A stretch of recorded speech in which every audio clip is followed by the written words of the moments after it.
श्री राधा कृष्ण भगवान की जय।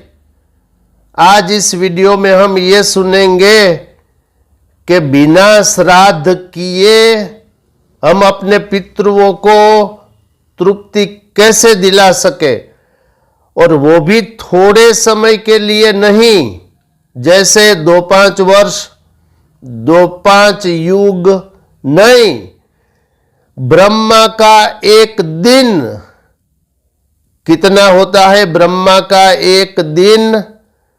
शास्त्र कहता है मानव वर्ष के गणना के अनुसार, ध्यान दो, 4,32,000 वर्ष का कलयुग, 8,64,000 वर्ष का द्वापर युग, 12,96,000 वर्ष का त्रेता युग और 17,28,000 वर्ष का सतयुग। ये चारे युगों का टोटल करे तो होता है 43,20,000 वर्ष। ये 1,000 बार इसको गुणा करिए, तब होता है ब्रह्मा का एक दिन। इसे कल्प कहा जाता है। तो एक कल्प की अवधि कितनी हो गई? 4,32,00,00,000 वर्ष।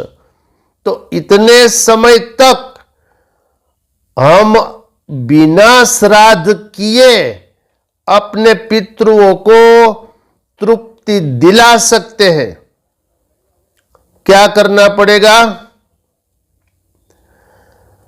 तो इसको समझने के लिए हम पहले एक कथा सुनेंगे शास्त्र की।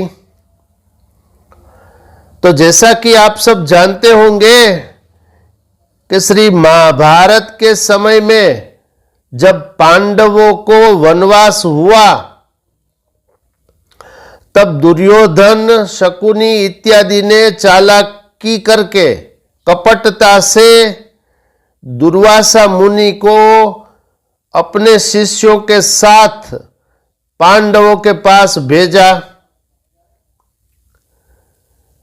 अब उस समय देखिए, दुर्वासा जी ने पहले ये जान लिया कि पांडवों ने और द्रौपदी ने, माता कुंती ने, सब ने दोपहर का भोजन कर लिया और सुखपूर्वक बैठे हैं, सबने खाना खा लिया है। ये दुर्वासा जी ने जान लिया। उसके बाद वो गए और अपने 10,000 शिष्यों के साथ गए। युधिष्ठिर ने सत्कार किया और कहा कि आप अपने नित्य कर्म को संपन्न कर लीजिए, उसके पश्चात सब हमारे यहां भोजन के लिए पधारिए। अब दुर्वासा जी गए अपने 10,000 शिष्यों के साथ। दोपहर का, संध्या का समय था। अब द्रौपदी ये जानकर बड़ी चिंतित हुई कि क्या करे। जो सूर्य नारायण देव ने मुझे अक्षय पात्र दिया है, तो उसमें सबसे पहले सब भोजन करे, अंत में मैं भोजन करती हूं, उसके बाद तो फिर अक्षय पात्र अगले दिन देगा। तो आज तो मैंने भी भोजन कर लिया है। और इतने सारे ऋषि मुनि और दुर्वासा जी, वो क्रोध का दूसरा स्वरूप, इतना क्रोध विश्व विख्यात है। तीनों लोक में दुर्वासा जी का क्रोध प्रख्यात है। ठाकुर जी को भी अनुभव हो गया, रुक्ष्मणी जी को भी अनुभव हो गया इसी द्वारिका में। खैर, आगे सुनिए वो कथा। फिर क्या हुआ? तो फिर द्रौपदी ने श्री कृष्ण का स्मरण किया और मन ही मन श्री कृष्ण की स्तुति की, भगवान से प्रार्थना की। देखो, मन ही मन, ये मानसिक भक्ति का दृष्टांत है। आगे सुनिए। अब उस समय ठाकुर जी द्वारिका में थे और रुक्ष्मणी जी के साथ वो शैया पर थे। वो सर्वांतर्यामी है भगवान श्री कृष्ण। तो उनको पता चल गया कि द्रौपदी संकट में है, मुझे जाना होगा। तुरंत वो द्वारिका छोड़कर उसी क्षण द्रौपदी के सामने प्रस्तुत हो गए वन में, और द्रौपदी से कहा कि मुझे बहुत भूख लगी है, जल्दी से खाना दो। द्रौपदी ने कहा महाराज खाने की तो दिक्कत है, हम इसी के लिए तो बैठे आपको याद किए हुए। भगवान ने कहा अरे ये हंसी मजाक का समय नहीं, जल्दी लाओ। द्रौपदी ने कहा महाराज मैं भी खा चुकी और अक्षय पात्र भी अब साफ हो गया, शुद्ध हो गया, कुछ है ही नहीं। अरे तुम बहस मत करो, जल्दी मुझे वो बटलोई अर्थात अक्षय पात्र लाकर दे दो।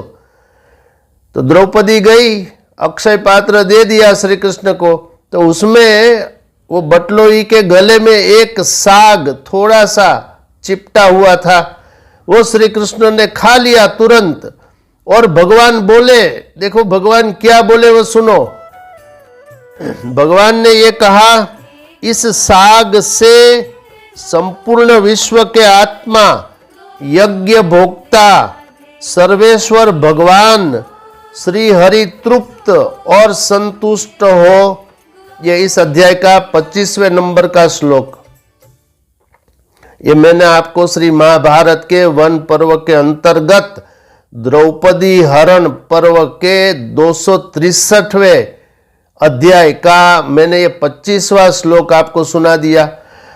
अस्तु, तो फिर तो भगवान तृप्त हो गए, दुर्वासा आदि और 10,000 शिष्य वो भी तृप्त हो गए। बड़ी लंबी कहानी है, आप लोगों ने सुनी होगी ये कथा।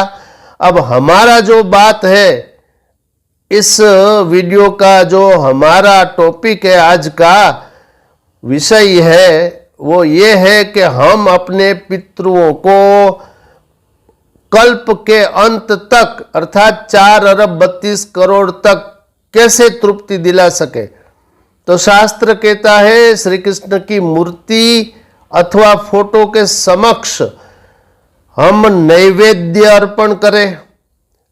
नैवेद्य भगवान को जो भोग अर्पण करते हैं भिन्न भिन्न प्रकार के, वो हम अपनी शक्ति और श्रद्धा अनुसार, जितना धन है हमारे पास उसके अनुसार हम अच्छे से अच्छा भगवान को नैवेद्य अर्पण करें, फिर वो प्रसाद हम ले सकते हैं। इससे क्या होगा मैं प्रमाण भी बोलूंगा। तो इससे हमारे पितृ, ध्यान दो,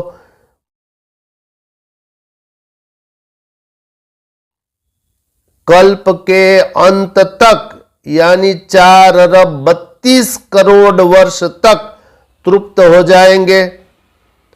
और इसके साथ कर्पूर युक्त अर्थात एक जल कुंभ ले लेना है, उसमें कर्पूर उसमें डाल देना है, वो हम श्री कृष्ण को अर्पण करें।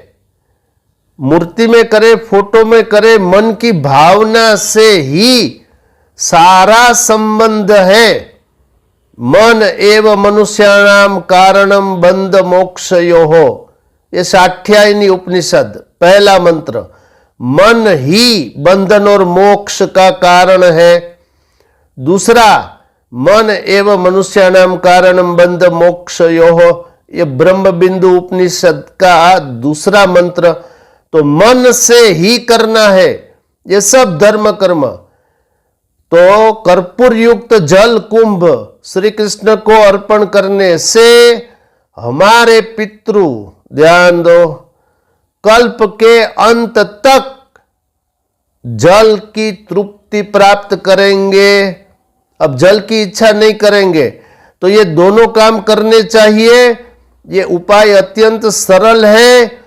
हम हमारे घर पर भी कर सकते हैं, मंदिरों में भी कर सकते हैं, लेकिन अच्छे से करें, जहां हमको समय मिले, जहां हमको अच्छी जगह मिले, तो घर पर करना बेहतर है। और वो प्रसाद बांटे भी घर वालों को, अड़ोस पड़ोस में, मित्रों में, क्योंकि वो प्रसाद है, भगवान श्री कृष्ण को अर्पण करके वो प्रसाद हम पाए। तो अब इसका प्रमाण भी सुन लीजिए। ये मैंने आपको श्री स्कंद महापुराण के प्रभास खंड के द्वारिका महात्म्य के 23वें अध्याय से ये सब सुना दिया कि भगवान श्री कृष्ण को नैवेद्य अर्पण करें और कर्पूर युक्त जल कुंभ अर्पण करें। क्या फल है ये मैंने बोल दिया है। इस वीडियो को शेयर करना न भूलिए और लोगों तक पहुंचाइए। इसमें आपका परम कल्याण है, परम, जन्मों जन्म। कभी इस पर मैं शास्त्र का प्रमाण प्रस्तुत करूंगा। वैसे मैंने पहले भी बोल दिया है, अब ये वीडियो और बहुत लंबा हो जाएगा, इसलिए इस वीडियो में इतना ही। देखते रहिए मोरे श्याम चैनल। शेष फिर कभी। बोलिए श्री राधा कृष्ण भगवान की जय।